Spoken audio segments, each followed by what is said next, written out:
We've already talked about the guitars of the year.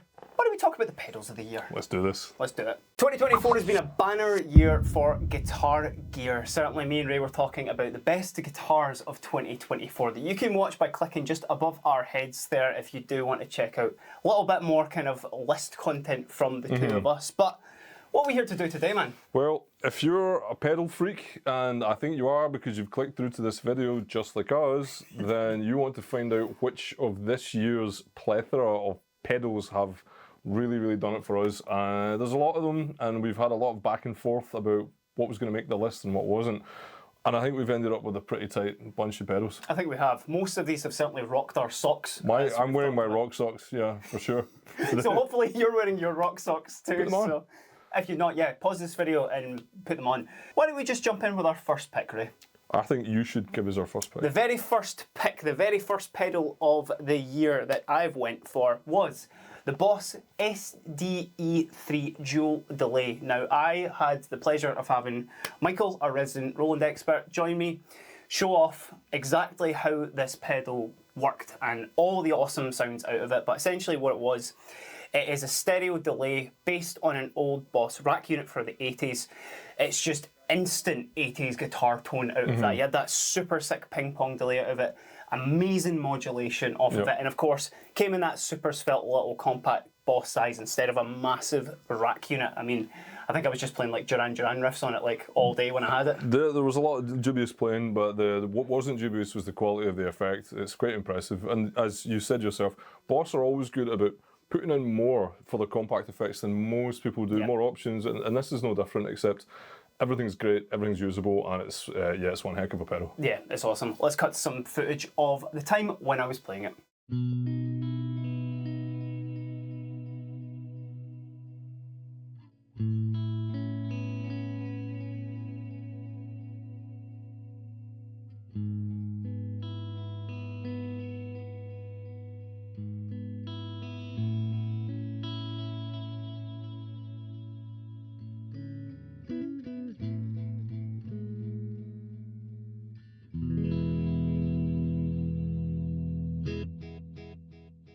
Okay, number 2 in our pedals of the year is a pretty shiny wah, very limited edition Eric Clapton Crybaby.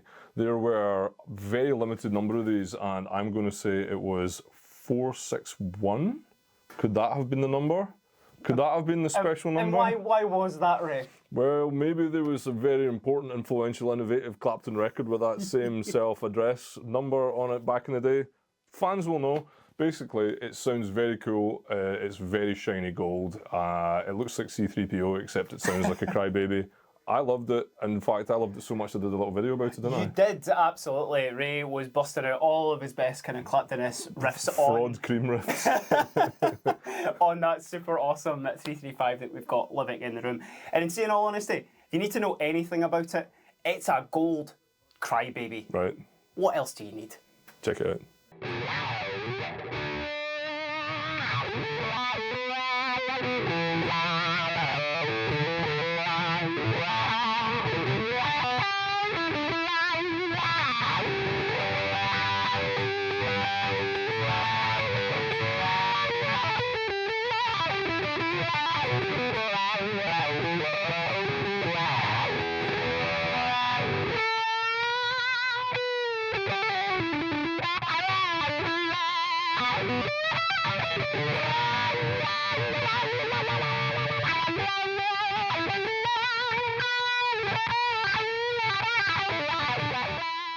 So coming up next, if the Clapton wah was a little bit more vintage inspired, this is certainly pushing forward into the future, and it is the Strymon Big Sky MX reverb pedal.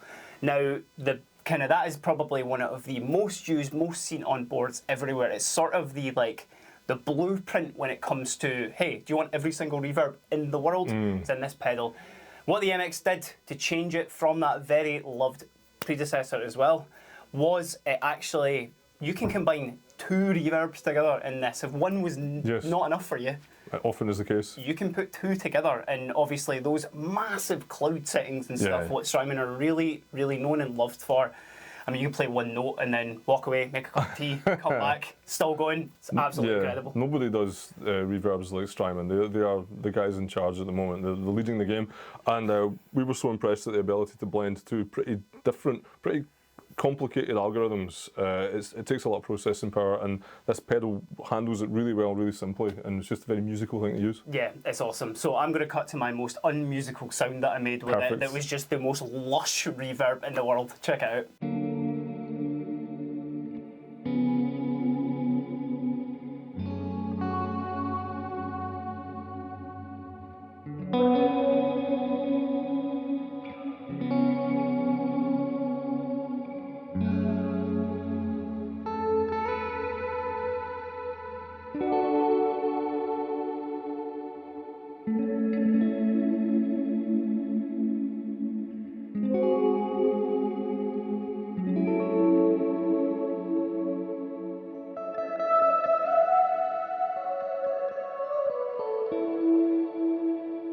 Okay, next one, and I have it right here. What do we have?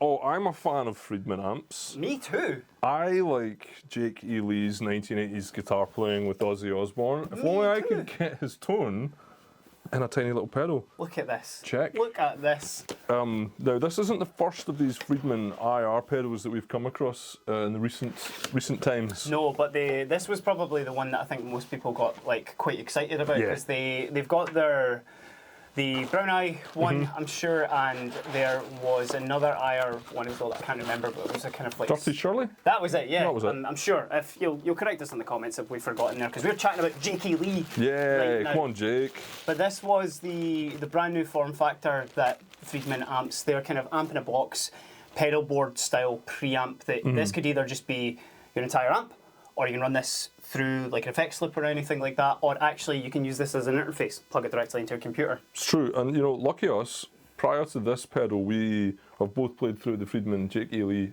head. Yes. And it's exceptional, and it seems so reductive to just say they're amazing at doing like modded Marshall sounds, because you expect that, and that's not much of a story, but it kind of is just a brilliant edition of that, a brilliant version of more Marshall than Marshall, if I can paraphrase Blade Runner there. Yeah, pretty much. I think in the kind of age right now as well, where like we're seeing people moving towards more modelling technology, or people just downsizing rigs really.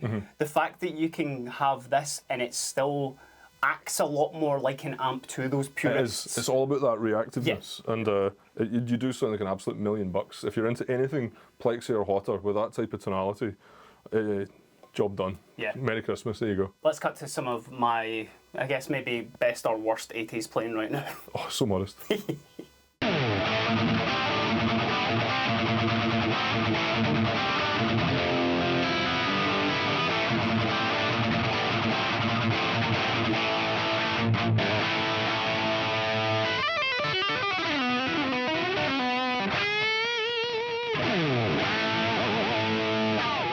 So carrying on the themes of downsizing your rigs, and I think this may be the smallest pedal that we're going to talk about today, but certainly doesn't, size isn't everything, Kate. It doesn't lack the power, certainly, with its size. It is the IK Multimedia Tonex 1 pedal. Now this tiny little pedal, I'm gutted I don't have it with me today because they're just so popular. It's too small. It's too small, you can't see it. They've sold out far too quickly, but essentially this was like a mini pedal chassis. It was a full rig just in this one little pedal. It was very much based off of the IK Multimedia Amplitude software. It's not exactly the same, it lives in its own Tonex ecosystem, but the Tonex pedal, when it was released last year, I was sure, the bigger one, people were really into that. But the fact they were able to shrink that down into a kind of like Honey, I Shrunk the Amp sort of it's like form factor, absolutely incredible. And you know, you could literally like turn up to a gig with a pedal the size of your phone. Yeah, people won't believe it until they try it. Nah. You really need to give this one a go. It was instantly impressive. We couldn't believe our ears, and there was no way it wasn't making a list because it's highly impressive. Unbelievable stuff, and especially the fact it's coming in at under £200 at this present moment in time as well. I don't think you can get many. Like that's some of the pedals on this list that only do one thing cost more than that. So if you've ever kind of been tempted to get into modelling but don't want to jump right into the deep end, check out the Tonex 1.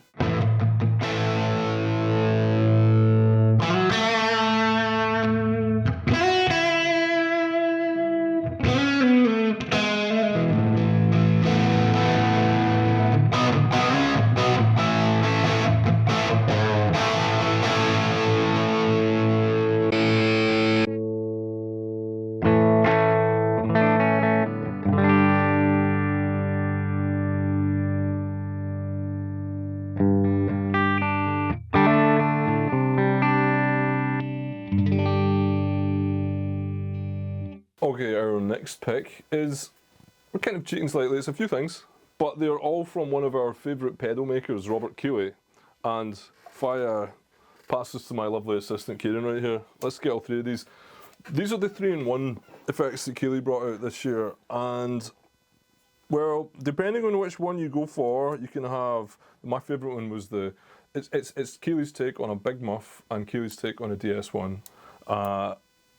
They're so accurate, but they've also got their own vibe, and you can do a little bit of both. You can mix bits and pieces to come up. That's kind of the ultimate thing about them, is there sounds that can't really exist otherwise, based on classics that you know well. Yeah, and they've been quite cheeky with the names as well. I always do like when people do that as well. This is the Super Rodent, which has got a kind of like rat in it and also a Boss SD1, and then the Blues Disorder, which is the other one there as well. Safe to say, actually, it was the Angry Orange was the first one. So Angry Orange was that the Big Muff and the DS1. And the Blues Disorder has got a blues baker and a kind of classic sort of like blues driver that is in it as well. But I think the coolest thing about this, because this was actually inspired by the Andy Timmons signature Keeley pedal that they'd released, and it was the fact that you were able to combine a tone circuit with the drive circuit of a different pedal. Like, you can't use both of them, and like you can't kind of switch between them. This is the bit I didn't explain properly. Yes, it's one tone circuit with another drive clipping circuit, basically. Yeah, if you want to, it gives you so much more flexibility with these kind of classic sounds. And I mean, you're getting two pedals for the price of one here. What more could you want? And not only that, they're two pedals that are like really like worthwhile and great to have anyway. And you're familiar with it. These are the ones that you'd want to do this with. So, kudos to Robert Keeley, and we love these. Let's check it out.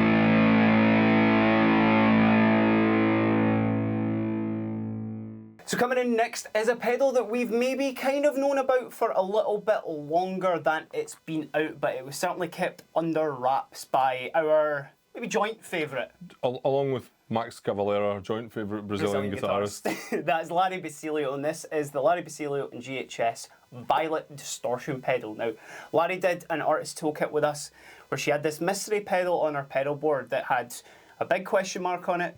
It also had the GHS logo on it, and we were like, hey Larry, what's that? And she told us to wait, and eventually that time would come, and it is just this really, really cool distortion pedal now in a land, in an absolute ocean of distortion pedals out there.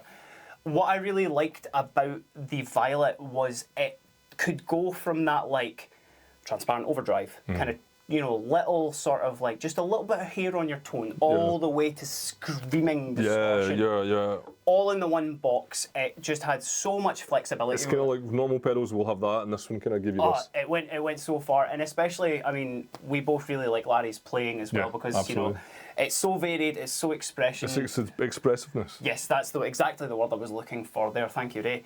And the fact that this pedal can really translate to that sort of playing as well. I think if you're looking for a sort of like Swiss Army knife distortion pedal, I think you owe it to yourself to check out the Violet. Exactly, with loads of dynamic in it as well, and loads of authentic colour. It's great. Plus, like, talking about colour, I think it was the coolest colour of pedal that we've ever seen. Easily. Easily. Check out.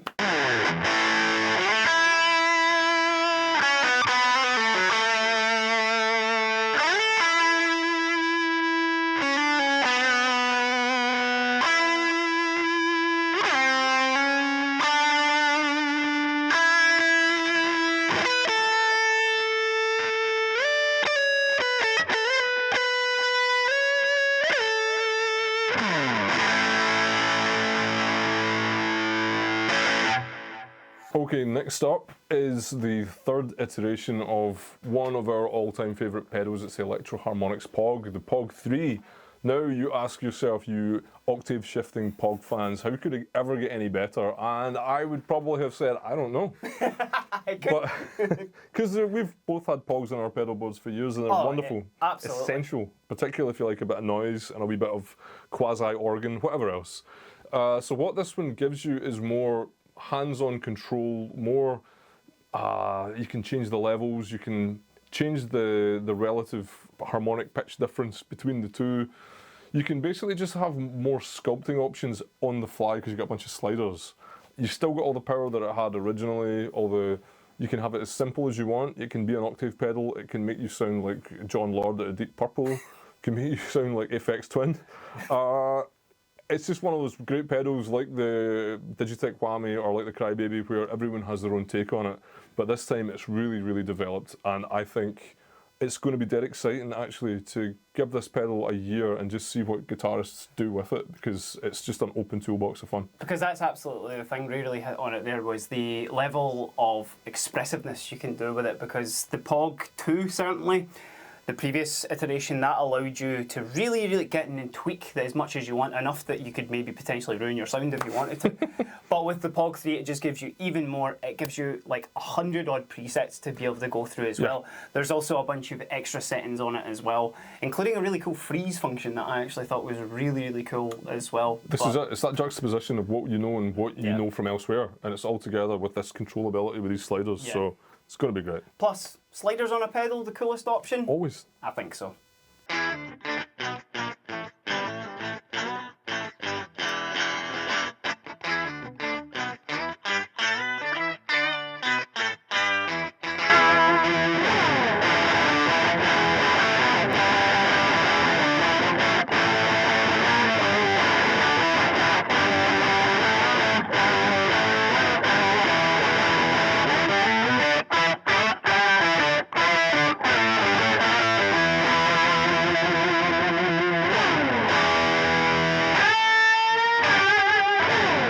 Okay, before we get to mine and Ray's favourite pedals of the year, we're just going to go through a couple of honourable mentions, because as we said right at the start, there's been so many releases this year.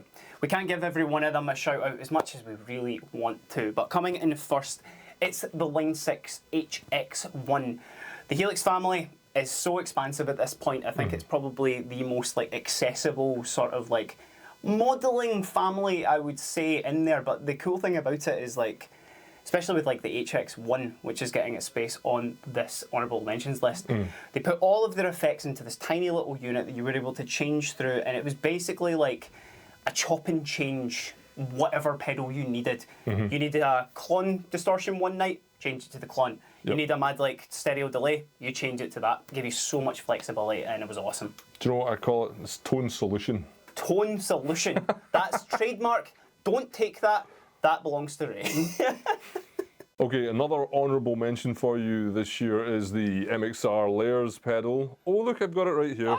We do loves us a good bit of ambience and modulation over here at Guitar, and Layers is one of those pedals that you just sit and tinker and tweak and play the same A minor over and over and over until it becomes a cathedral of sound. Yeah, I mean, you can probably talk more about the ins and outs of why this pedal's so cool. I just love the fact that it has an infinite decay and it has the sub-octave. So that's already letting you know what kind of genre might be useful for the Layers, but there's more to it than that. My experience with this pedal is great because it gives me the same sort of vibe that you would get off of something like the Electro Harmonix Freeze pedal. That's almost like a pad sort of like setting for it. But what I thought was so cool about this was in its name and its function, because what the Layers actually does with that, it's not just one sound that you're going to be saving into it. It has layers of sounds that you build into it. So again, you play that A minor as Ray was talking about there. What are you then going to do over that? You're going to play even more notes over it, and it's going to catch all of them. It's turn into this absolutely cascading wall of sound, which you can just get lost in for hours. The ambient guys are going to love this.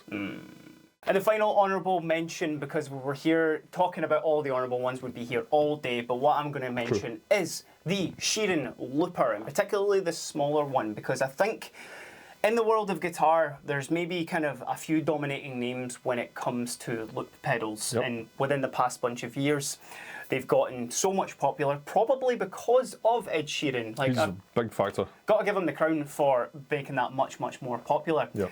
And the fact that the Sheeran Looper, when that came out, it had that very familiar feeling that I think a lot of people have got with loopers, but because it was released by a guy who's doing so much looping, I think there was just like, it was just built for guitarists. Like, you know, it was just so easy to use. It was built like an absolute tank. Yeah, well. that was it. It's roadworthy. And also, you do have the option to go for like the one that is about the size of a car. You know, if you the want Starship to, Enterprise version. which, you know, it's got as many buttons on it as you need to. But again, if you've been looking into any sort of looping and you maybe want to try something that's just a little bit different, It's worthy. you should check it out because they are just absolutely they're built for that kind of vibe in terms of looping. And that's quite a funny thing to say because they're all built for looping, but Yeah, it's just narrowed right down into that split focus. Go for it. road tested, I think. It's a good big year. Right, on to our picks of the year as well. Can I go first? You know what? I want you to go first. Thanks so much. My pick of the year, and it's over here on the shelf. Can't wait to see what this is. Is this a bit of a cop-out? It might be, but my pick is the Neural DSP Nano Cortex. The Nano Cortex. This thing released this year, very highly sort of anticipated for a while. For sure. It was teased for a while.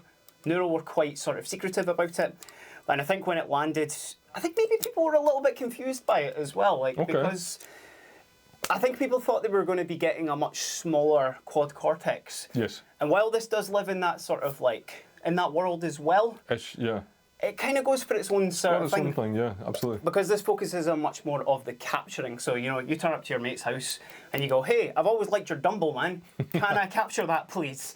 You just plug a little microphone into the side of this, plug it just right in front of the cab, and then you've got your mate's Dumble just in here. But one of the things I really liked about this as well was it was simple. Yes, very much so. It's got a very simple signal chain going for it. It's really easy to use. It's got a super intuitive app that goes with it as well.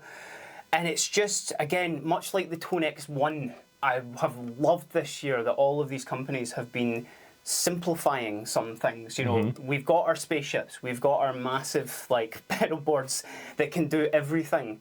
But not everybody wants that. We want that quality of sound. We don't necessarily want to be Captain Kirk trying to control the spaceship. Certain days I do like to go through all of the bells and whistles, but certainly some days you just want to plug in and rock. Which, yeah, this guy, absolutely incredible for it. Yep. And even just the fact, again, you can put this in your guitar bag, you can turn it to a gig. All of your sounds are in here, all of your effects are going to be in here as well. And the fact you've even got like a headphone jack and all that sort of stuff in it, this could be your practice. Or if you just want to get a little bit away, especially in this time where we're filming this, it's around about Christmas, you just want to sit and just play and get away from it all, you take your Nano Cortex and you take your guitar and that's you sorted. Sounds amazing. Absolutely.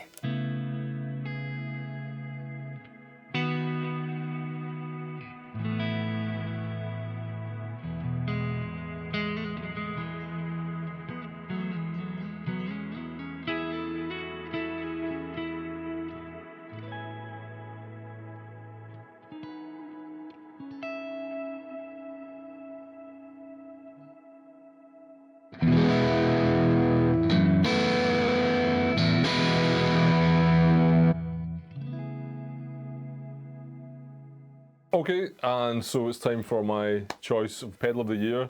Keiran picked something that he thought might have been a cop-out because it was kind of an amp. I disagree, but that's also because the thing I've chosen is maybe that way inclined as well. Should we check it out? It's the same, we're both copping out here. There is no cop-outs here, there's only choice and freedom. I reach back behind me and grab. I'm going to choose the Universal Audio Anti 1992. However, I'm kind of choosing all of the Universal Audio's pedals from this year, and I hope you will forgive me, because this one that I have in this box that I'm loath to open in front of you, that's okay, is based on the PV5150, which I happen to very much adore as a heavy sound, the heavy sound in fact, but close behind it. In fact, it's not even behind it, just a very different sound that I also love is the Mesa Boogie Dual Rectifier. Oh goodness me, they've managed to do the thing is though, what I should say to everybody back at home is that we've been lucky enough to play through these kinds of amps quite a lot just because of our job, the real thing I should say, the real deal amps. And wow, they've actually very much, it's that response, it's the way that it just gives you that throaty, I call it biscuity distortion. People don't necessarily agree with my interpretation of that, but that's how I feel about it. I've played Dual Rex. That thing behaves like a Dual Rec with the tone controls and everything else. This one is like the most angry, gnarly, brilliantly fat and horrible 5150. It's brilliant. It's so much fun, man. And I think, like, you know, that was, you hit the nail on the head with it there as well, is that it's the response of these, because like, I think that's what puts a lot of people off about, you know, modelling software or pedals in a box or amps in a box, sorry, is that it just doesn't feel like the real thing, and there is a distinct feeling with an amp. But I mean, it's not just been heavy amps that Universal Audio have done this year as well, because they also released the Enigmatic 89 as well, which is a Dumble clone, which, I mean, that's like the pure champagne of like clean tones. It's the champagne and the Holy Grail and the Lost Ark and the Yeti. It's all of those things. All of the above, and you know, not everybody can get their hands on one of them, and you know, see, in all honesty, I don't think I want like a dual rectifier sitting in my house, because I wouldn't be able to ever play it. It's too loud. Speak for yourself, Keiran, but these are a lot smaller and more affordable. They're not the same, but goodness me, you're playing through it. Also, it's worth mentioning for everybody who's interested, the cab sims are not only massively accurate, but they're massively different as well. There are so many times we've just been playing through them, and you get, if you're tracking a bunch of guitars, all you really need to do is change that cab sim left, right. You've got very different, but very what's the word? Like they just complement each other very well. So it's been an impressive year for pedals, but this is my boy. Yep. And actually, if I wasn't picking the Nano Cortex, it would need to be one of those UE pedals as well. But you know, I'll let you have that, my friend. But why don't you let us know what your pedal of the year has been down in the comments below. And while you're there, give us a like and a subscribe so you can keep up with all the latest news at Guitar HQ. But thanks for joining me again today, man. Well, thank you for having me, and thank you guys for tuning in. But until next time, I've been Keiran. And I've been Ray. And this has just been a look at our pedals of the year 2024. Have a great day. Thank you, bye.